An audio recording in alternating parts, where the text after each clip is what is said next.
Hey everyone, I'm Harley and it's really nice to see you on our channel. Welcome back. First of all, please subscribe and thumbs up, and let us begin this video where we are going to review the most amazing EAN plugins for your WooCommerce website. So if you are ready, let's not waste our time and let's start right away.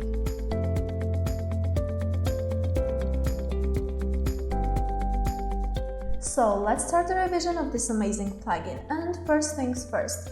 What you need to do is access your WordPress website from the backend, go to Plugins, click on Add New, and on the search line simply type EAN for WooCommerce. Afterward, click on Install, then Activate. You wonder why I'm not doing that?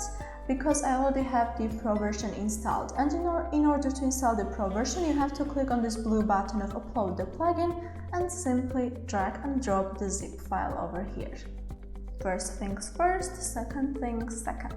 Let's check out this plugin.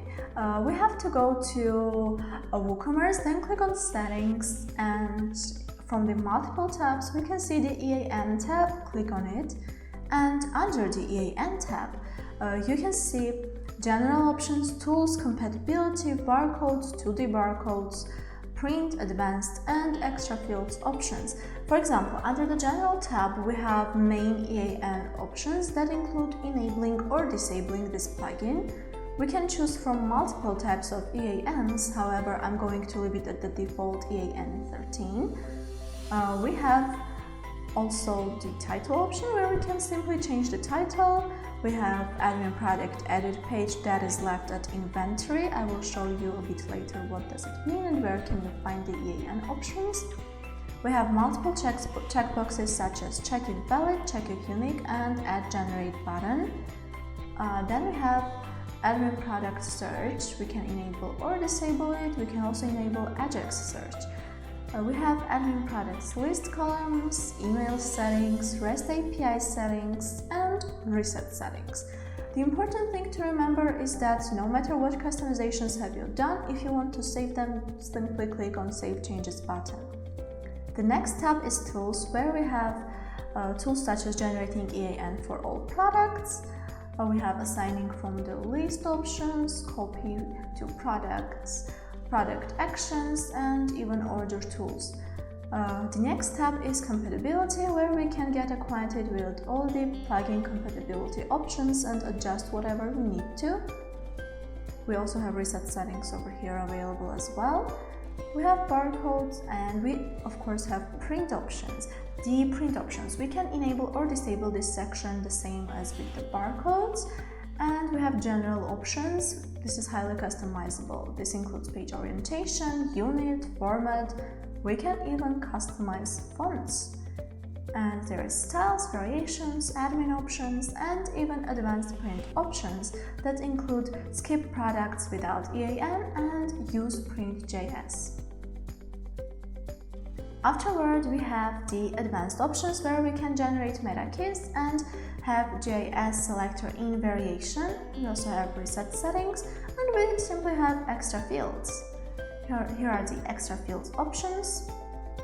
And now what I suggest to do is to simply visit the product and check it out in practice. Then let's generate EANs and check out this plugin in practice. We can do so by visiting the product page, go to all products, and let's say we choose this skirt. So in the product data we have inventory, and we have the EAN and the barcode displayed underneath because I already added it. And when we click on permalink of the product, we can see the skirt, we can see the EAN displayed everywhere that we mentioned in the settings we want it to be displayed, and the barcode because we also enabled this option in the settings.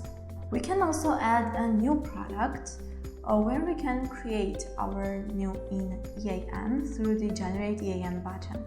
For example, let's say we are clicking on Add a new product, we are creating some random skirt and adding some image. Let's say this one will work. And over here in the inventory, we can click simply on Generate EAN button and it will generate EAN. Afterward, when we click on Publish the product, we can visit it with the permalink and see how users are able to see it from the front end. Once again, they see the EAN everywhere we enable them to, They see the product name and they also see the barcode of the product. And because in the settings there was mentioned that users can see this EANs in the cards as well, let's check it out. When user clicks on add to cart any of the product on our page, we can see that their cart looks something like this. So they also have the product name and the EAN number displayed underneath. Also in this product that we just added, they have the product name, they have the EAN and the barcode displayed underneath. So guys, that was all I wanted to tell you. If you liked this video, do not forget to share it with your friends and colleagues who may be interested in this topic. Also check out the description down below to find the link to this amazing plugin. See you in the next video. Bye!